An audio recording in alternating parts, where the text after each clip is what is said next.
हम किस लिए इंश्योरेंस खरीदते हैं? ताकि अचानक से हॉस्पिटलाइजेशन की नौबत आ जाए तो हॉस्पिटलाइजेशन का खर्चा हेल्थ इंश्योरेंस से पूरा हो सके। इलाज का खर्चा भी काफ़ी बढ़ गया है, इसीलिए लोग हेल्थ इंश्योरेंस खरीदते हैं। लेकिन सोचिए ज़रा, जब आपको हेल्थ इंश्योरेंस की सबसे ज़्यादा ज़रूरत हो और कंपनी ही आपके क्लेम को रिजेक्ट कर दे तो आप पर क्या बीतेगी? आप चुपचाप अगर सहते रहेंगे तो कंपनी इसी तरह आप पर जुल्म ढाती रहेगी। मैं हूं प्रियंका संभव और मेरे साथ समझिए कि आप कैसे अपने अधिकारों के लिए लड़ सकते हैं। ऐसे मामले आई एम श्योर आपने भी कई सुने होंगे आपके आसपास, जब लोगों ने बताया होगा कि इंश्योरेंस कंपनी ने लास्ट मिनट में क्लेम रिजेक्ट कर दिया। और दिल्ली की एक महिला के साथ भी कुछ ऐसा ही हुआ था। महिला के पति की मृत्यु हो गई और इसके बाद जब वो क्लेम लेने के लिए कंपनी के पास पहुंची तो प्री एग्जिस्टिंग डिजीज यानी पुरानी बीमारी इन्होंने छिपाई है, ये हवाला देकर कंपनी ने क्लेम रिजेक्ट कर दिया। बहुत लंबी कानूनी लड़ाई चली। इसके बाद महिला को Delhi state consumer dispute redressal commission से न्याय मिला है। आयोग के फैसले के बाद महिला को क्लेम की रकम समेत 28 लाख रुपए मिलेंगे।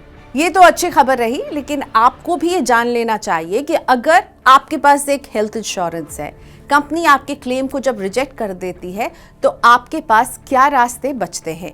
हेल्थ इंश्योरेंस पॉलिसी में आमतौर पर प्री एग्जिस्टिंग डिजीज यानी पॉलिसी लेने से पहले मौजूद पुरानी बीमारियों को कवर करने के लिए एक वेटिंग पीरियड होता है जो फॉलो करना होता है। इन कंडीशंस में डायबिटीज, हाइपरटेंशन, कैंसर, अस्थमा और हृदय रोग आदि बीमारियां शामिल हो सकती हैं। पहले से मौजूद इन बीमारियों को आपको वेटिंग पीरियड तक इंतजार करना यानी कुछ साल इंतजार करेंगे, फिर बीमा कंपनी इसे कवर करती है। पहले से मौजूद इन बीमारियों का खर्च वेटिंग पीरियड गुजारने के बाद इंश्योरेंस कंपनी कवर करती है। पीडी को कवर करने के लिए 2 से 4 साल का वेटिंग पीरियड होता है। हालांकि इंश्योरेंस रेगुलेटर इरडा ने हाल ही में कहा है कि प्री एग्जिस्टिंग डिजीज के लिए वेटिंग पीरियड को कंपनियां 36 महीने से ज्यादा नहीं रख सकती हैं।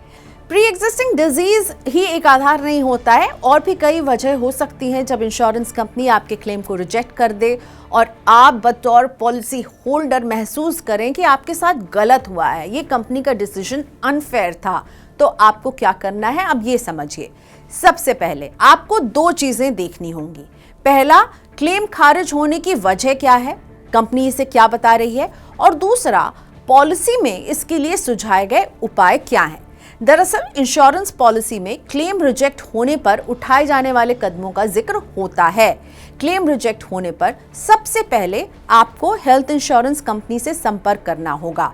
हेल्थ इंश्योरेंस कंपनी के ग्रीवांस रिड्रेसल ऑफिसर यानी शिकायत निवारण अधिकारी से बात करें और उनको पूरा मामला बताएं। अगर इंश्योरेंस कंपनी या उसके शिकायत निवारण अधिकारी आपकी शिकायत पर 1 महीने 30 दिन के अंदर जवाब नहीं देते हैं या आप उनके जवाब से संतुष्ट नहीं हैं तो आप इंश्योरेंस ओम्बुड्समैन यानी कि बीमा लोकपाल में अपनी शिकायत पहुंचा सकते हैं। अगर इंश्योरेंस कंपनी आपकी शिकायत खारिज कर देती है तो उसके 1 साल के अंदर आप लोकपाल में शिकायत कर सकते हैं।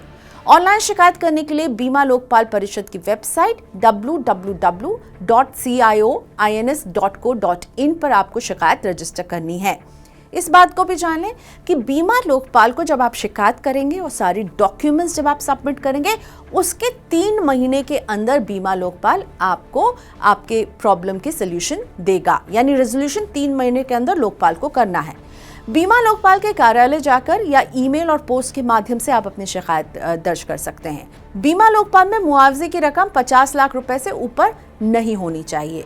अगर बीमा लोकपाल के पास नहीं जाना चाहते हैं तो आप बीमा कंपनी की शिकायत सीधे इंश्योरेंस रेगुलेटर इरडा के पास भी दर्ज करा सकते हैं। बीमा भरोसा पोर्टल, यहाँ पर कंप्लेन की जा सकती है या फिर complaints@irda.gov.in पर भी ईमेल कर सकते हैं। इनके कुछ टोल फ्री नंबर हैं, इनका भी ध्यान रखिए। 1555255 या फिर 1800-4254-732 पर आप कॉल करके शिकायत कर सकते हैं।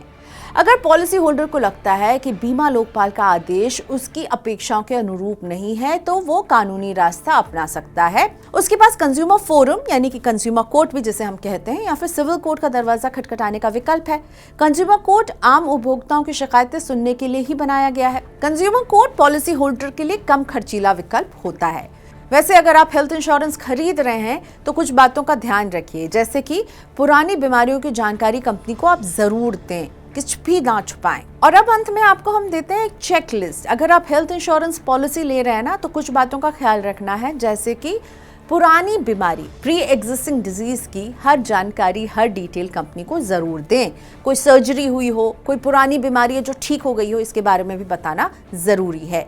ईमानदारी से जानकारी देकर आप भविष्य के विवाद और क्लेम खारिज होने के सिचुएशन से बच सकते हैं। साथ ही पॉलिसी लेने वाले व्यक्ति को अपने लाइफस्टाइल से जुड़ी आदतों के बारे में बीमा कंपनी को बिल्कुल साफ साफ बताना चाहिए, ताकि आप जब पॉलिसी ले रहे हों और कंपनी अगर किसी आपकी कंडीशन को कवर नहीं करती है, एक्सक्लूजन लिस्ट में रखती है, तो कंपनी भी आपको बता सके कि भाई ये कवर नहीं होगा, ये हमारी एक्सक्लूजन लिस्ट में है, या फिर अगर आप ये कवर लेंगे तो आपको ज़्यादा प्रीमियम देना पड़ेगा, यानी प्रीमियम बढ़ जाता है, लोडिंग चार्ज उसमें लग जाता है।